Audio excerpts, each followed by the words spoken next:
Hi, I'm Brendan from Wheatus, and I'm taking over Rage. You can watch all night long. Next is Santa Monica by Everclear, one of my favorite bands. I'm on tour with them at the moment.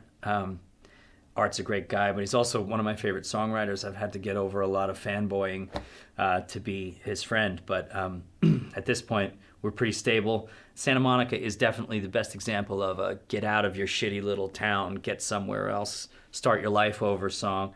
As a New Yorker, even though it's about the West Coast, I feel that because everybody comes to New York to start over. And this is the ultimate West Coast start over song. This is Santa Monica by Everclear. Next song you're gonna check out is the Tragically Hip, My Music at Work. It's a song that kind of helped me keep sane during a very bad period of touring, way back in the early 2000s. When we were having a tough time getting our point across at the record label and being understood by them. And this song just felt like, I don't know if that's what it was about, but for me it was about just letting the music do the talking and letting everything else kind of go. And for that reason, it's one of the songs we cover live still when we tour. This is Tragically Hip, My Music at Work. Next is a band that I for a while couldn't even listen to because I wore out the 2 CDs that I had. This is Motor Ace with Chairman of the Board. The whole entire 5 Star Laundry record is an absolute legendary classic masterpiece as far as I'm concerned, of that era where hardcore music was turning into emo. This is like the perfect transitional record. I don't think anybody's ever done it better. This record has 100% pure bangers on it. There are no skips. I have 3 copies of 5 Star Laundry on vinyl because they recently put it back out and it's on streaming finally. So one of my favorite bands of all time, Motor Ace, with a song called Chairman of the Board. Next up is Helmet with a song called Milquetoast from the, I think, 1994 record Betty. For me, Betty is the Sgt. Pepper of the 90s when it comes to post-hardcore music. This is way before something called emo, modern emo, but this is, Helmet's been described to me as a metal band that swings, and I think that that's true. Paige Hamilton is a student of jazz, and you have here a song, also a record mixed by a guy named Andy Wallace, who is arguably the greatest mixing engineer of all time, could be said. But this song, Milquetoast, is probably, I think, his finest work and Helmet's finest work. This just blows me away, the way that this song starts, the guitar sound, the way that the drums and the bass are sort of slow and grimy and lazy feeling, but it's so tight. This is Helmet with Milquetoast. This is Blondie with The Tide is High. We're playing Pandemonium Festival with Blondie in April. But this song, as a New Yorker, myself, to be playing with a New York band like Blondie is like an honor beyond honors. This song also was a track that my Aunt Fifi really loved. And during family gatherings, she would put this on the turntable and we would dance to it. She absolutely loved this song. It's a beautiful sort of reggae wave kind of track, but it's also got that sort of New York edge to it, and it just brings me back feelings of family and Thanksgiving and whatever else we were doing, and summer parties for the 4th of July back home. And I just love this track. It's so gorgeous. This is Blondie with The Tide is High. Next up is Psych Furs with Pretty in Pink. We're playing with Psych Furs at Pandemonium Festival here in April, so you can check that out online. But I have to say, back when I was probably 16, there was a radio station on Long Island called WDRE that played a lot of the Britpop stuff, and they played this song. And to say that it changed the landscape is an understatement. It brought guitar music into a totally different focus, one that was a little bit tastier. The shoegaze movement was beginning to happen, and these guys were pioneers of that. And also, the film Pretty in Pink was around at the time, and it was just impossible to ignore this great piece of weird, cool, new rock music that was coming from England, and we loved it. This is Psych Furs with Pretty in Pink. Next one is Chaise Lounge by Wet Leg, also known as Big Couch. But this track is so peculiar and so fun and so sort of like suggestive.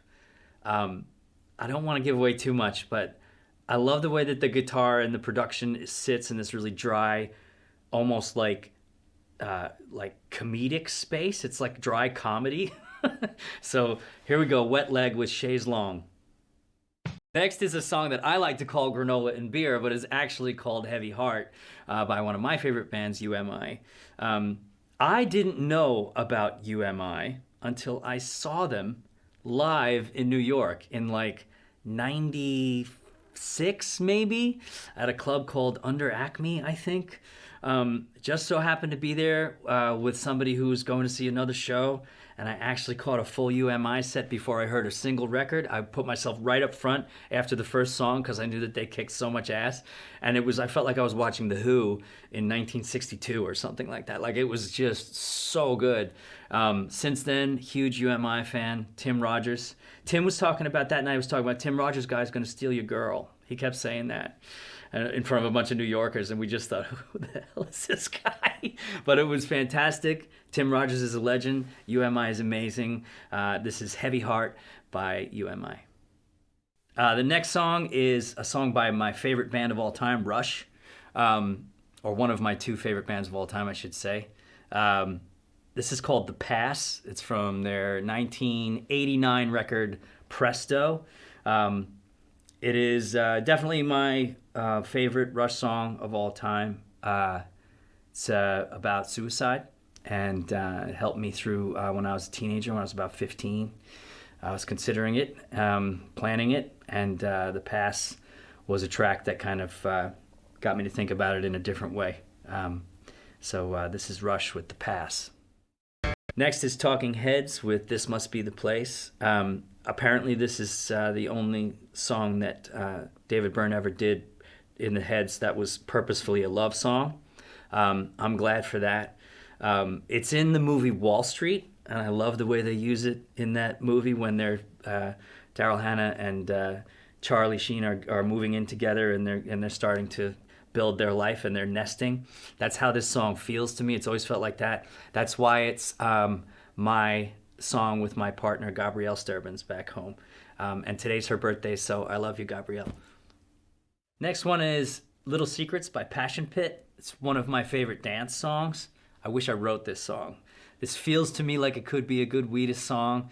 Kind of wish it was, and I think maybe we'll cover it one day, but this is one of those tracks I remember standing in a place called Rockwood Music Hall in New York over 10 years ago, and it just started on the PA, and I was like, what is this? This is the best dance song ever. I need this in my life.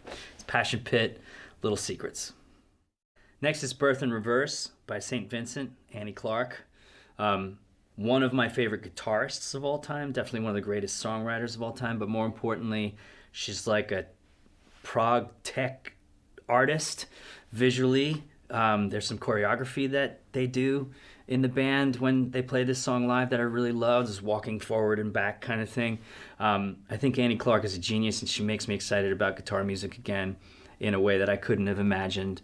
And this is Birth in Reverse by St. Vincent. Next up is Pussy Riot with Police State. Couldn't be more relevant these days. Alexei Navalny was just killed by Vladimir Putin, assassinated, murdered. He's a martyr to the cause of freedom, and I have more than just respect for Pussy Riot. I think that their bravery extends beyond protest and well into the realm of putting your life on the line for what you believe, and music does not always command that, and they've gone the extra distance.